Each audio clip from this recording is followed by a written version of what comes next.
Paolo Avellino, pinagtanggol si Kim Chiu laban sa basher. Hindi nagdalawang isip si Paolo Avellino na ipagtanggol ang kanyang rumored girlfriend na si Kim Chiu matapos itong makatanggap ng pang-aalipusta mula sa isang basher online. Sa gitna ng mga masasayang proyekto at exposure ng dalawa, hindi pa rin nakaligtas si Kim sa ilang negatibong komento. Ngunit bago pa man lumala ang sitwasyon, mabilis na nagbigay ng pahayag si Paolo.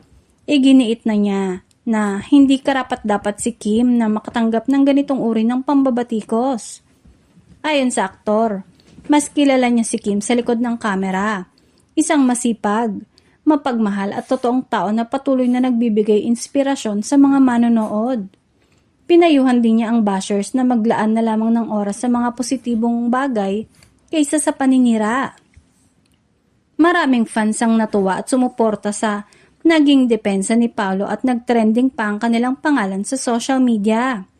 Para sa netizens, pinatunayan lamang ni Paolo na hindi lang siya leading man on screen, kundi tunay ding knight in shining armor para kay Kim sa totoong buhay.